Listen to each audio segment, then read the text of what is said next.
그의 위에 있더라. 아멘. 예수님은 유대인으로 태어나셨습니다.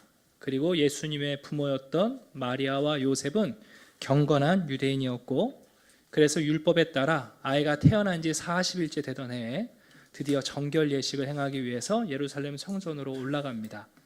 왜 40일 만에 여자들이 정결 예식을 해야 되냐 하면, 이제 아이를 낳을 때 출혈을 하잖아요. 그러니까 피를 흘렸고, 그다음에 여자의 몸이 한번 주기를 따라 회복하는 데 걸리는 시간을 넣어서 이제 40일이 지나면 하나님께서 그 여인을 정결하게 하셨고 몸을 회복시키셨다, 그런 의미로 40일 만에 올라와서 예배를 드리도록 되어 있습니다. 그때 보통은 어린 양 한 마리와 비둘기 한 마리를 가지고 와서 정결 예식을 행하는데, 가난한 사람들은 산비둘기 2마리 또는 집비둘기 2마리, 그것도 없으면 산비둘기에서도 작은 새끼 비둘기로도 예배를 드리도록 했습니다. 오늘 본문을 보시면 마리아는 비둘기 2마리를 가지고 간 걸로 봐서 예수님의 가정이 그리 부유하지 않았다 하는 것을 암시로 알게 됩니다. 또 이 정결 예식에는 2가지 의미가 더 담겨 있는데요. 하나님께서 주신 첫 열매, 짐승이 되었던 사람이 되었던 첫 번째 열매를 하나님께 돌리도록 되어 있었고, 더군다나 장자, 그 집안의 첫 번째 아들은 하나님께 바치도록 되어 있었습니다. 그래서 그 어떤 의미에서는 3가지 예배를 드리기 위해서 지금 성전으로 올라간 거죠. 자, 그런데 그 성전에 올라갔다가 한 할아버지를 만나게 됩니다. 그 할아버지의 이름은 시므온이라는 분인데요, 25절을 보시게 되면 그 할아버지를 이렇게 소개하고 있어요. 첫 번째는 뭐냐면 의롭고 경건한 사람이다. 이 의롭고 경건하다는 말을 그냥 철학적 단어로 이해하시면 안 되고요. 이것은 어떤 관용어법이냐 하면, 보통 유대인들이 나이 많으신 어른을 보고 저분 참 의롭다 그럴 때는 의로운 욥, 인생의 많은 고난 가운데도 하나님을 포기하지 않은 사람을 상징하는 거예요. 또한 경건하다, 그 뜻은 뭐냐면 아브라함처럼 평생 동안 주님과 동행을 잘 하신 분을 향해서 이 별명을 붙여드리는 거예요. 쉽게 말하면 시몬은 어떤 사람이냐, 그의 삶을 통해서 욥의 고난과 아브라함의 하나님과 동행했던 삶을 살아낸 사람이에요. 또한 이스라엘의 위로를 기다리는 자라라는 뜻은 뭐냐면, 인생을 살다 보면 어렸을 때는 친구들이 좋잖아요. 또 조금 청년이 되면 이성 친구, 애인 쫓아다니잖아요. 그러다가 또 이제 자식 낳으면 자식 쫓아다니시고, 또 정치 뛰어들면 정치 쫓아다니면서 자기의 소망의 근거를 끊임없이 바꾸는 것이 인생의 모순이에요. 근데 이 시몬은 어떤 사람이냐면, 지금 그 많은 고난과 긴 여정을 통해서 이스라엘의 굴곡 많은 역사를 보내면서도 하나님이 내게 주시는 그 위로, 하나님이 약속하신 메시아가 올 것이다 하는 그 메시아의 위로를 기다리는 관점을 옮기지 않은 사람이에요. 웬만하면 이 나이쯤 되면 에이, 할아버지 이제 그만하시죠, 좀 다른 길을 찾아보시죠 할 만도 한데, 이 시므온은 하나님이 주시는 메시아말로 우리 민족을 위로하실 거고 그것이야말로 나를 위로한다 하고는 그 관점을 바꾸지 않는 사람들이에요.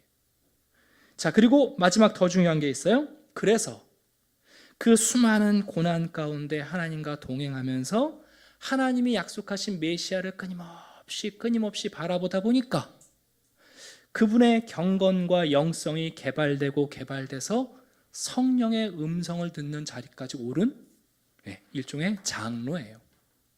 아주 신앙적으로 성숙한 어르신인 거죠.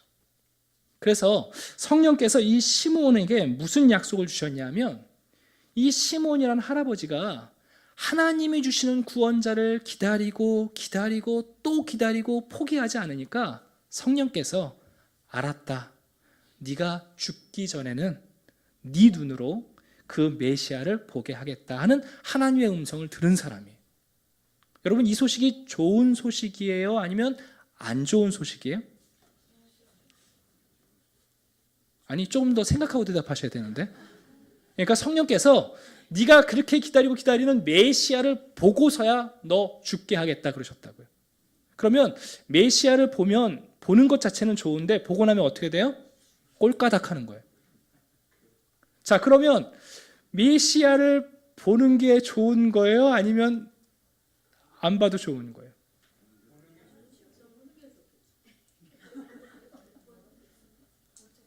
우리가 그냥 휙 지나가는 본문이지만 여러분 이 본문 안에 시므온의 삶이 담겨 있는 거예요. 성령께서 야, 너 그렇게 메시아를 보고 싶냐?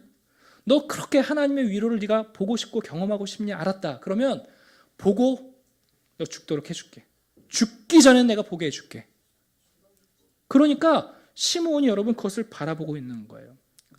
제가 가르쳤던 청년 중에 어떤 청년이 있냐 하면 약간 스토리가 있는 청년인데 어머니가 그 40 후반이에요. 50대가 되기 전에 어머니가 알츠하이머병 그 치매 걸린 자매가 있었어요. 그래서 그때만 해도 벌써 한 30년, 20년 전 얘기거든요. 너무 여러분 젊은 엄마가 치매에 걸리셔갖고 저도 집에 한번 갔었는데 기도해 드리러 너무 당황스럽더라고요. 그러니까 이 딸이 그 어머니를 돌보면서 오랫동안 생활해 왔거든요. 중간에 결혼도 했어요. 그런데 이상하게 결혼한 지 10년이 넘고 15년이 되도록 자녀가 없었어요.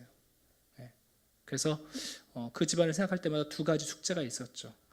참 어머님이 계속 안 좋아지고 옆에서 누가 없으면 생활하기 어렵고 또 개인적으로는 결혼한 지 15년이 넘었는데 자녀가 없으니까 참 근심이 있었어요.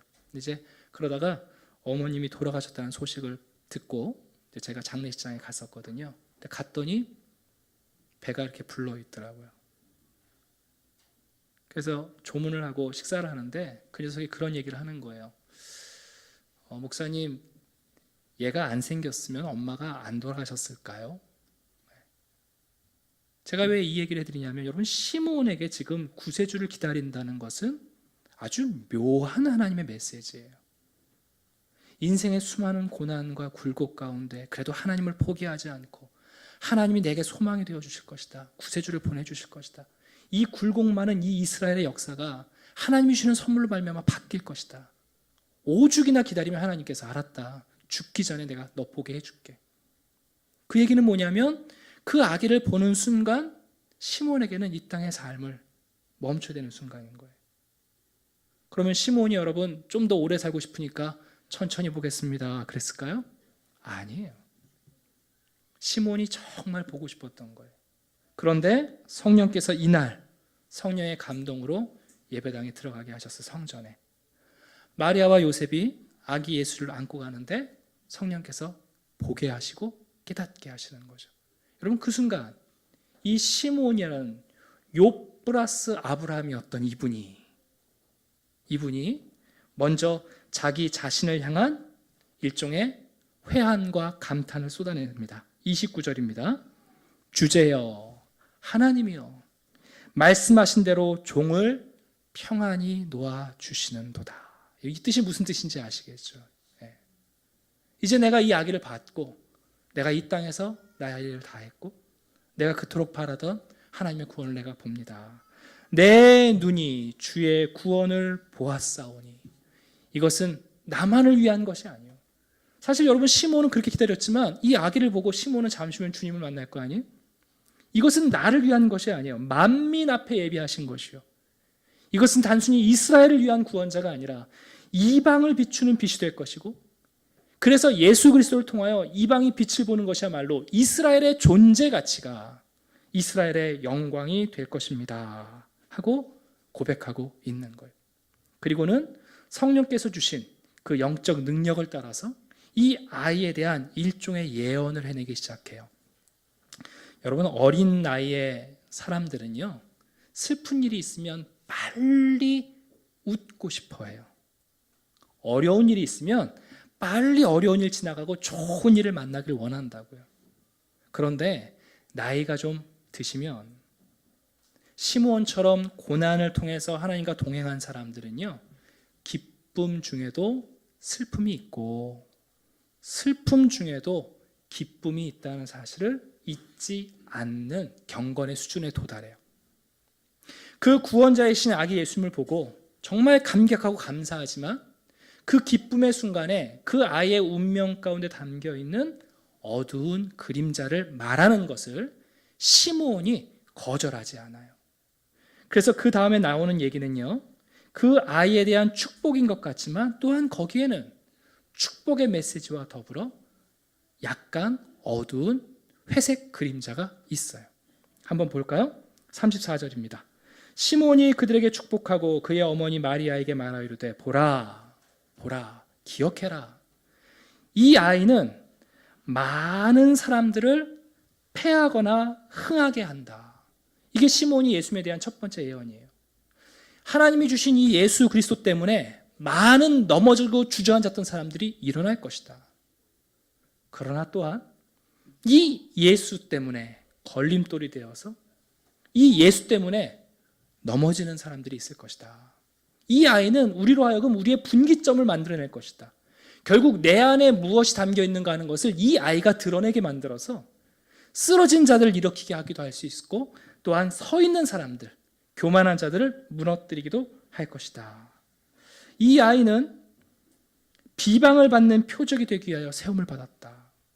이 아이 때문에 어떤 사람은 노골적으로 반대할 것이고 그리고 거부할 것이고 그리고 이 아이 때문에 분열이 일어날 수도 있을 것이다. 그리고 그 고통을 마리아한테 얘기하는 거죠. 이 아기만 그런 고통을 당하는 것이 아니라 마리아를 향해서 말하는 거예요. 그 사실을 네가 보게 될 때 칼이 내 마음을 찌르는 듯 할 것이다. 여러분, 축복하고 격려해야 하는데 그 안에 또한 우리에게 던지는 회색빛 그림자가 있어요. 그리고 잠시 후에 또 한 여인이, 할머니가 와서 아기 예수님을 보고는 찬양하고 기뻐하는 거죠. 이 여인은 이런 여인이에요. 셀지파 바누엘의 딸이었는데 결혼한 다음에 7해 만에 과부가 되었어요. 그리고 나서 이게 나이가 84세인지 과부가 된 이후에 84세인지는 정확하게 해석이 안 돼요. 대략 나이가 100세쯤 되신 할머니예요. 그런데 이 할머니 역시 선지자라고 되어 있죠. 이 할머니도 와서 아기 예수님을 안고는 찬양하고 경배하고 그리고 축복하는 것을 보게 됩니다. 오늘 본문을 통해서 이제 예수님이 태어나신 성탄절이니까 우리가 칸타타를 통해서 하나님의 기적 같은 아기가 우리 가운데 오셨다는 사실을 이미 발견했으니까 오늘 본문을 통해서 그 이후에 3가지 사실을 여러분들에게 전하고 싶습니다. 첫 번째는 뭐냐면 여러분, 시몬과 안나는 삶의 마지막을 향해서 치닫고 있지만 온 힘을 다해서 예수님을 증거하고 있습니다. 여러분, 성탄절은 아이들이 좋아하는 절기인 것 같잖아요. 그죠? 그런데 오늘 누가복음 2장에 보게 되면 이 성탄절의 기쁨을 누가 만끽하고 계시냐면 나이 많은 시므온과 안나가 만끽하고 있어요. 삶의 끝이 얼마 남지 않은 이 두 분에게 하나님께서 예수 탄생의 기쁨을 누리게 하셨고 그리고 욥과 아브라함 그리고 한나와 같은 길을 걸어간 이 두 분을 통해서 예수님을 증거하게 하시는 거예요. 저는 이런 생각을 해봐요. 아마 시므온하고 안나가 조금만 나이가 어렸으면 요셉과 마리아 대신에 예수님의 엄마 아빠가 됐을지도 모르겠어요. 근데 두 분은 요셉과 마리아처럼 예수님을 잉태하고 낳을 수 있는 기회는 없어요, 이제. 그래도 이 두 분, 어쩌면 인생의 끝이라고 말하는 나이가 많아서, 당시 여러분 평균 연령에 비하면 두 분은 놀라운 장수하신 분들이잖아요. 그런데 끝까지 가는 것을 봐요. 여기 계신 우리 어르신들에게 이런 말씀 좀 드리고 싶습니다. 여러분, 삶의 만족은 어디서 올까요? 혹시 나이가 먹으면 저절로 삶이 만족스러워져 가시던가요? 아니면 여러분의 인생 경험이 축적되어지면 그것이 여러분을 만족스럽게 하나요?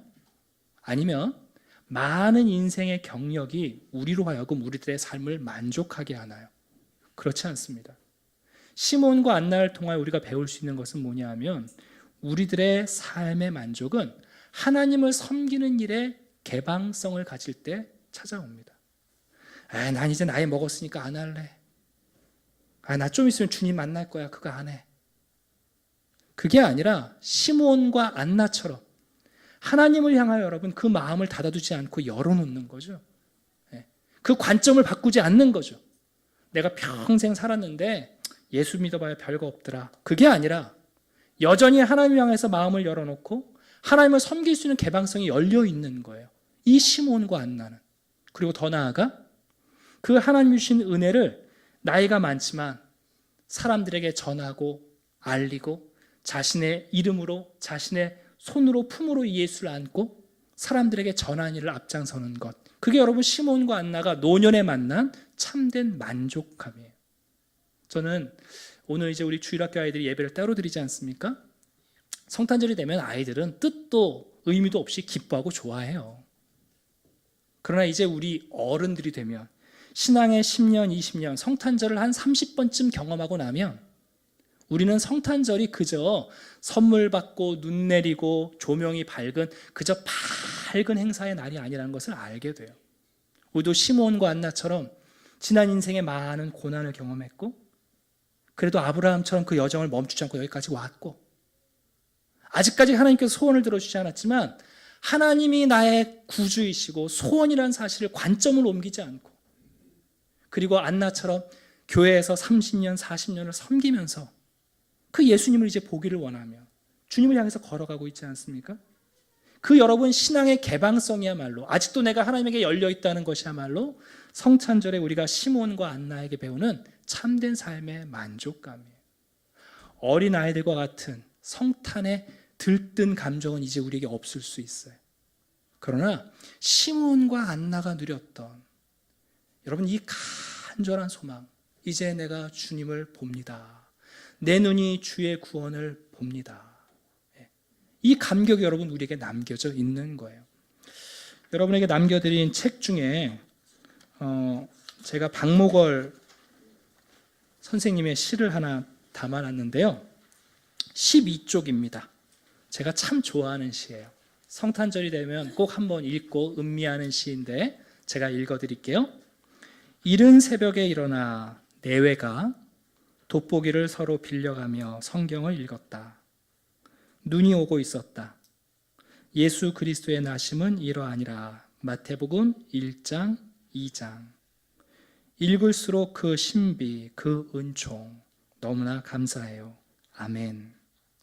그리스도의 탄생 안에서 우리는 거듭나고 차분한 마음으로 성경을 읽었다. 이 연령에 범죄할 리 없을 것 같다. 그럴수록 남은 여생을 얼룩 없이 살기를 다짐하며 우리들의 앞길에도 순결한 축복의 눈이 쌓이고 깨끗하기를 간구한다. 벌써 크리스마스가 가까웠군요. 그렇군. 올해 성탄절에는 성가대에 끼어 우리도 큰 소리로 구주 예수 오셨네를 부르며 골목을 누벼볼까요? 한방눈이 오고 있었다. 그리고 벌써부터 성탄절 새벽에 경건한 아침 공기가 방 안에 서려왔다. 참 얼마나 아름다운 그림인지 모르겠어요. 아마도 두 부부가 평생 주님을 섬기면서 같이 성경을 읽으면서 보낸 부부인 것 같죠? 네. 성탄절 때가 됐다고 마태복음 1장 2장을 다시 읽으시면서 나이를 먹었지만 여전히 그 신비와 그 은총에 감격하고 있어요. 여러분 기력이 없는 두 분이 무슨 죄를 그렇게 많이 지었겠어요. 그러나 그 이야기를 들을수록 남은 여생은 더 얼룩 없이 살기를 바라며 이 시몬과 안나처럼 이 성탄절을 더 크게 기뻐하기를 원하는 경건한 우리 조부모님들의 모습을 담아놓은 시예요. 저는 이 시몬과 안나 이야기를 전하면서 여기 있는 너무나 묵어버린 성탄절에 익숙한 우리들의 마음속에 이 시몬과 안나의 감격이 있었으면 좋겠어요.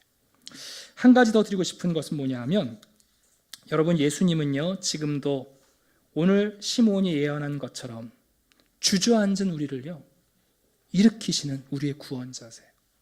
그러나 또한 예수님은 정반대 역할을 하세요. 자기 힘으로 살 수 있다고 말하고 아무 걱정이 없다고 말하고 내 인생은 나의 것이라고 주장하는 사람들에게 예수님은 또한 걸림돌이 되시기도 해요.